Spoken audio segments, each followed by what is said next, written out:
कुछ कहानियां ना सिर्फ हमारा मनोरंजन नहीं करती, बल्कि हमें अंदर तक झकझोर देती हैं। तो आज हम बात करने वाले हैं ऐसी ही एक कहानी, खामोश आवाज की, जो हमें पछतावा, माफी और छुटकारे के एक बहुत ही मुश्किल सफर पर ले जाती है। कहानी की शुरुआत ही एक बहुत गहरे सवाल से होती है। एक ऐसा सवाल जो शायद हम सबने कभी ना कभी खुद से पूछा हो कि क्या उस दर्द की भरपाई कभी हो सकती है जो हमने किसी और को दिया है?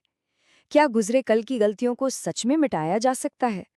और बस यही एक सवाल कहानी के मेन कैरेक्टर शोया इशिदा को एक ऐसे लंबे और अकेले रास्ते पर धकेल देता है जो सिर्फ किलोमीटर में नहीं, बल्कि अपराध बोध, पछतावे और खुद को माफ कर पाने की एक मुश्किल चढ़ाई में नापा जाता है। तो ये सब शुरू कहाँ से होता है? चलिए वक्त में थोड़ा पीछे चलते हैं। ये कहानी शुरू होती है एक प्राइमरी स्कूल के क्लासरूम से। एक ऐसी जगह जहां बचपन की एक छोटी सी नादानी में की गई क्रूरता किसी की पूरी जिंदगी का बोझ बन जाती है। क्लास में एक नई लड़की की एंट्री होती है, शोको निशिमिया। शोको सुन नहीं सकती, उसकी दुनिया पूरी तरह खामोश है और लोगों से बात करने का, उनसे जुड़ने का उसका एक ही जरिया है, एक नोटबुक जिसमें वो लिखकर अपनी बातें बताती है। और फिर आता है हमारी कहानी का हीरो, शोया इशिदा। खैर, उस वक्त वो विलन था। बोरियत से बचने के लिए और दोस्तों के बीच कूल दिखने के लिए वो शोको को अपना निशाना बना लेता है। उसका मजाक उड़ाना, उसकी आवाज की नकल करना और उसकी वो कीमती नोटबुक, हाँ वही नोटबुक, उसे छीनकर पानी में फेंक देना, ये सब उसके लिए बस एक खेल था। और इस क्रूर खेल का नतीजा एक नंबर 8। सिर्फ कुछ ही महीनों में शोको की 8 हियरिंग एड्स या तो खो गईं या तोड़ दी गई।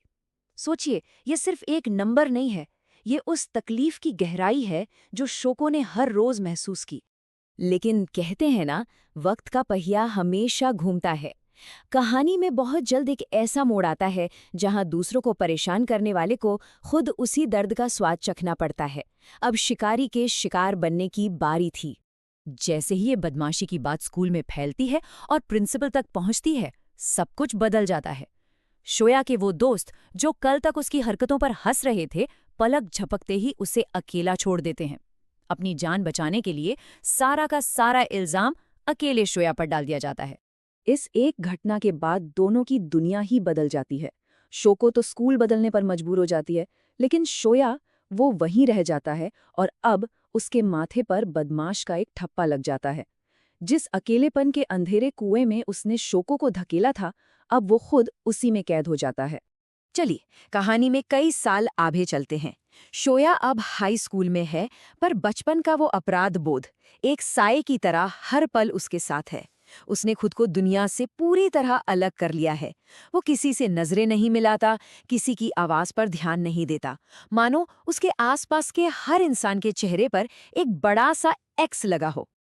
और इस असहनीय गिल्ट से निकलने के लिए वो एक बहुत ही डार्क प्लान बनाता है। वो सालों तक पार्ट टाइम जॉब करके ठीक उतने ही पैसे जमा करता है जितने की वो हियरिंग एड्स थी। वो शोको से बात कर सके, इसके लिए साइन लैंग्वेज सीखता है। उसका प्लान बहुत सीधा था, शोको को ढूंढना, उससे माफी मांगना, पैसे लौटाना और फिर अपनी जिंदगी को हमेशा के लिए खत्म कर लेना। लेकिन उसकी माँ को इस खौफनाक प्लान की भनक लग जाती है और वो उसे धमकी देती है कि अगर उसने खुद को कोई भी नुकसान पहुंचाया तो वो उसकी सालों की मेहनत की कमाई को आग लगा देंगी। बस उस एक रात माँ के प्यार और गुस्से के सामने शोयो का बनाया हुआ सारा कवच टूट जाता है और वो जीने का वादा करता है। तो अब शोया के पास जीने का एक नया मकसद था, लेकिन रास्ता रास्ता अभी भी वही पुराना था, शोको को ढूंढना। पर इस बार मकसद खुद को खत्म करना नहीं था, बल्कि शायद टूटे हुए रिश्तों को फिर से जोड़ना था। और आखिरकार वो शोको को ढूंढ ही लेता है। सालों बाद दोनों एक पुल पर आमने सामने होते हैं, पर इस बार शोया अपनी आवाज से नहीं, बल्कि अपने हाथों से साइन लैंग्वेज में उससे एक सवाल पूछता है, क्या हम दोस्त बन सकते हैं? ये वो शब्द थे जो सब कुछ बदल सकते थे। पर अतीत की गांठें खुलना इतना आसान कहाँ होता है। जैसे ही दोनों के बीच दोस्ती का एक नाजुक सा धागा जुड़ना शुरू होता है, बचपन के वो सारे पुराने चेहरे, वो दोस्त जो तमाशा देखते रहे और वो जिन्होंने उसे धोखा दिया, सब एक एक करके उनकी जिंदगी में वापस आने लगते हैं। और हर किसी के पास उस अतीत की अपनी एक अलग कहानी और अपने अलग बहाने हैं। और बस यहीं से कहानी अपने सबसे तनाव भरे दौर में पहुंचती है। दोस्ती का ये जो नया नाजुक सा पुल बन रहा है, क्या वो अतीत की यादों और इल्जामों के इस तूफान में टिक पाएगा, या सब कुछ एक बार फिर से बिखर जाएगा? और यही कहानी का सबसे उलझा हुआ सवाल है ना?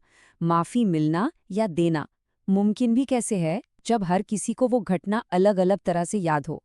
कोई अपनी गलती मान ही नहीं रहा, हर कोई बस एक दूसरे पर उंगली उठा रहा है। तो ऐसे में सच क्या है, और माफ कौन करेगा और किसे करेगा? और ये सारा तनाव एक रात को एक भयानक मोड़ पर आकर फट पड़ता है। एक जोरदार बहस के बाद दोस्तों का वो ग्रुप पूरी तरह टूट जाता है। इस सब से बिखर कर और ये मानकर कि उसी की वजह से शोया की जिंदगी बर्बाद हुई, शो को अपनी जान लेने की कोशिश करती है। लेकिन ठीक आखिरी पल में शोया उसे देख लेता है। वो उससे ऊपर खींच लेता है, उसकी जान बचा लेता है। पर इस जद्दोजहद में अपना बैलेंस खोकर खुद बालकनी से नीचे जा गिरता है। शोया की ये कुर्बानी, उसका ये एक एक्ट कहानी को एक नई और उम्मीद से भरी दिशा दे देता है। जब वो हफ्तों बाद अस्पताल में कोमा से बाहर आता है, तो वो एक नई दुनिया में जागता है। एक ऐसी दुनिया जिसे वो अब सच में सुनने और समझने के लिए तैयार था। वो और शोको एक बार फिर उसी पुल पर मिलते हैं, लेकिन इस बार माहौल में कोई अपराध बोध नहीं था, कोई शिकायत नहीं थी। दोनों पहली बार एक दूसरे की बात को, एक दूसरे के दर्द को सच में सुनते हैं। और शोया शोको से कहता है कि वो उसे जीना सीखने में उसकी मदद करे। कहानी का अंत होता है स्कूल फेस्टिवल की भीड़ में। सालों से शोया को अपने आसपास लोगों के चेहरों पर जो एक एक्स का निशान दिखता था ना, वो उसके खुद के बनाए अकेलेपन का प्रतीक था। लेकिन उस दिन वो हिम्मत करके अपनी नजरें ऊपर उठाता है, और जैसे ही वो ऐसा करता है, एक एक करके वो सारे एक्स कांच की तरह टूटकर गिरने लगते हैं। वो पहली बार लोगों के चेहरे साफ साफ देखता है, उनकी हंसी और उनकी आवाजें सुनता है, और सालों के बाद वो सच में पूरी तरह से दुनिया से दोबारा जुड़ जाता है। तो खामोश आवाज की ये कहानी हमें इसी एक आखिरी सवाल के साथ छोड़ जाती है। सच में सुनने का मतलब क्या है? क्या ये सिर्फ कानों का काम है, या फिर ये किसी के अनकहे दर्द को महसूस करने की, उसके नजरिए को समझने